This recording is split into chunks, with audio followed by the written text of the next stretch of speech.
What's going on, everybody? My name is Mr. Leong and welcome back to another video in the Startup Starter Kit, back on my channel called Business Basics.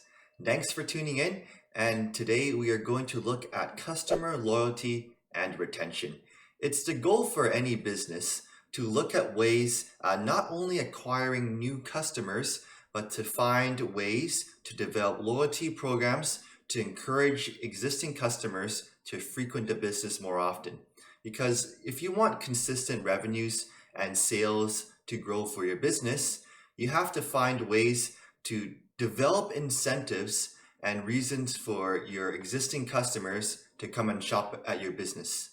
So in this video, I'm going to explain why customer loyalty is so important and how you yourself can develop a customer loyalty program.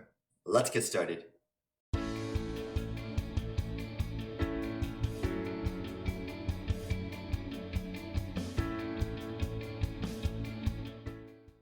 Alright, let's begin, and if you haven't done so already, I would appreciate it if you consider subscribing to my YouTube channel for some more business basics content, and free content, I must say.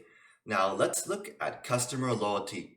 Businesses should aim for repeat business, and that is customers who will return to do business with you, especially for a high turnover business, such as a restaurant or even a coffee shop, such as Starbucks. It's important that you not only have a path for acquiring new customers, but you pay a little bit of care and attention to your existing customer base, your fans.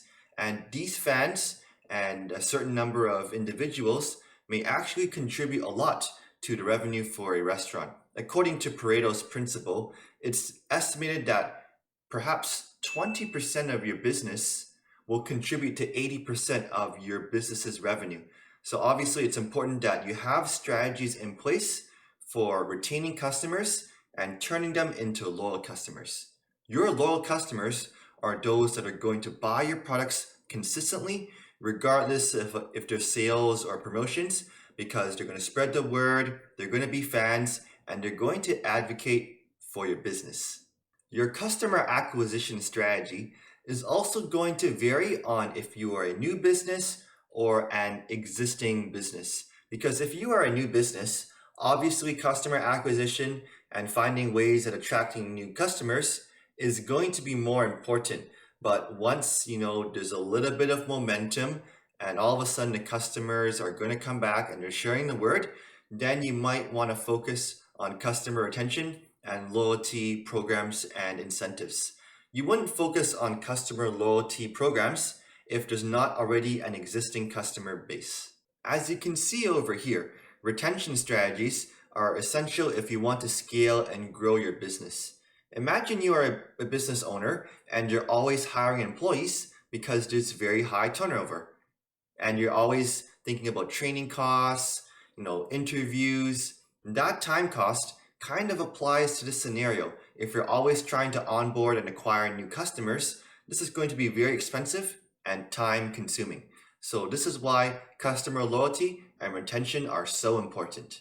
A case study is Amazon, and a variety of large companies really focus on these important metrics. Amazon has an insane customer retention success rate. 91% of their first year subscribers to Amazon Prime will renew for a second year.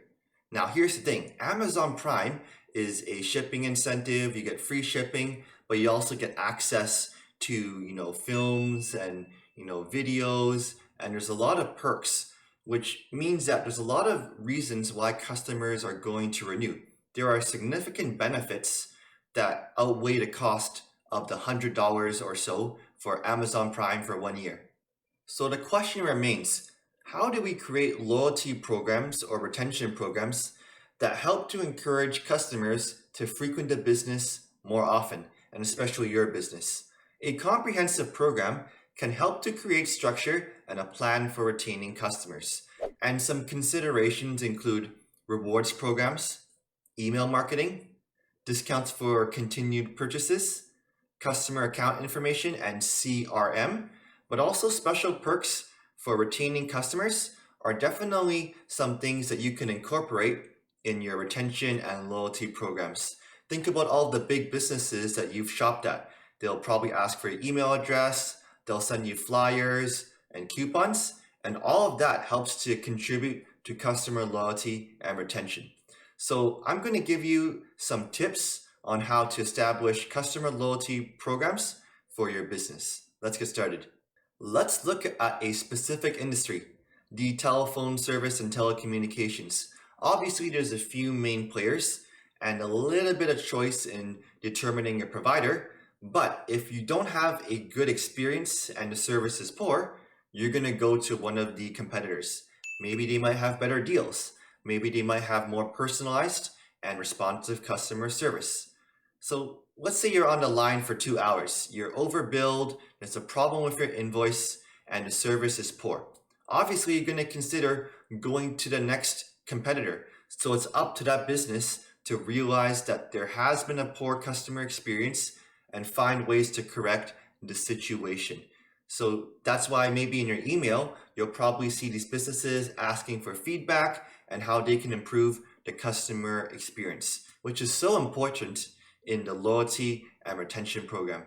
The next thing that you want to do is you want to make your customers feel special. You want to treat every customer like a VIP. And obviously, the returning customers, you want to give them incentives to return to your business. You know, customers often feel left out or they don't feel that businesses value their business. And some customers are actually willing to pay a higher price for a superior customer experience. This is why you have a few key accounts, a few important customers, and these are your VIPs. Treat them very well, and they're going to return the favor and continue to go to your business.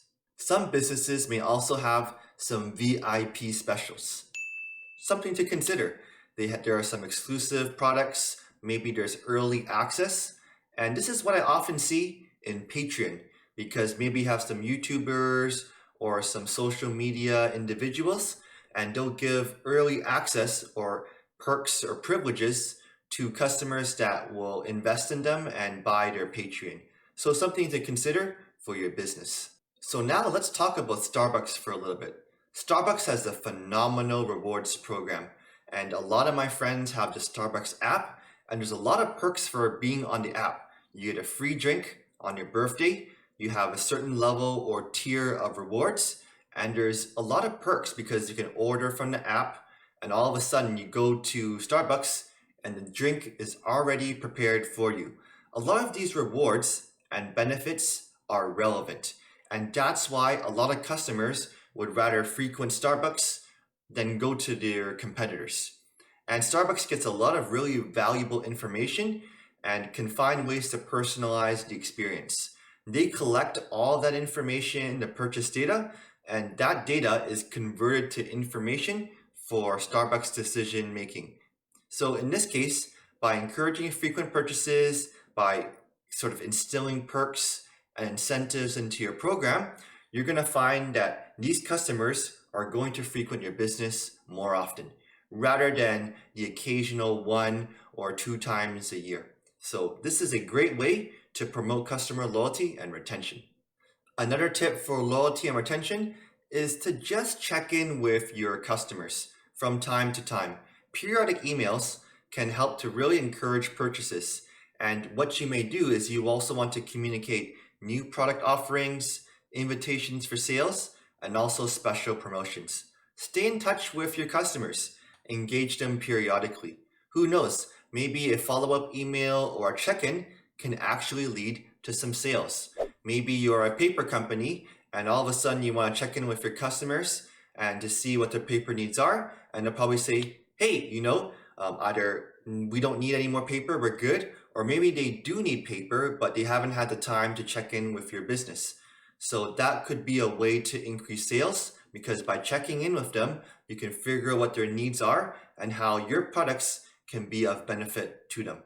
So in this case, reminding emails through a variety of ways, newsletters, emails, can be a great way to just promote a certain level of relationship with your customers, and a positive one, I must say.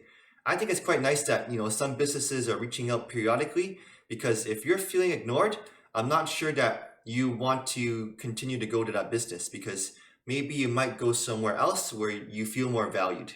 And one really crucial point I must add is you want to create some metrics. And if you have Shopify or Etsy, they'll probably have some graphics already ready to go. So in this case, metrics refers to quantifying the success of your customer retention. You can use a variety of ratios, such as customer lifetime value or even repurchase ratio. I'm always going online to see what types of metrics there are, and it feels like a lot of individuals are making up a variety of metrics. But the idea here is you find some important criteria for your loyalty program and to see whether it's successful or not. So customer lifetime value, multiply the amount of money they spent in 1 year and kind of multiply it by their average lifespan of the customer. So if they spend like $200 a year and they're probably going to be with you for 10 years, that's $2,000 of value for that customer. So if you're thinking about letting go some customers, you might think about the customer lifetime value and how they might not be important for your business. There are some times where it's not ideal to continue serving customers. And the last tip I have for you is to create an online community. I find that customer loyalty definitely increases when there's more interaction with other types of customers. So maybe if you're doing calligraphy, or maybe if you're doing something arts related or graphics, you can create a community of people sharing thoughts and helping each other out. And that's a great way to develop loyal customers, but also customers that are going to continue to frequent your business. Successful business owners may use communities such as YouTube, but also Facebook private group communities as a way of fostering communication with the customers and members. I find that a lot of successful businesses are utilizing these strategies, and the results are actually pretty good. I'm going to post a few examples up there and you can take a look. And that sums up the video. Hopefully you got a few important tips that you can apply in your own business and when you're creating a customer loyalty and retention program. So the tips shared, I hope that you can incorporate some in your business, such as incentives, perks, and really ensuring that you value your customers and demonstrate that they're important to your business. So online communities are also a great way to do so, but really empathize with your customers and figure out what their needs are and how your business can be of benefit to them. Value is one of the most important things in customer loyalty and retention. If your customers feel that there's a lot of perks, benefits to staying with you over the cost, they'll continue to do so. And I hope that you consider some of these tips when trying to develop customer loyalty and improve retention for your business. If you have any questions, put it down in the comments below. And thank you for watching the video. I hope you stay tuned for some more videos on the Startup Starter Kit. All right. Hope you have a great day and I'll see you later. All right. Take care and bye-bye.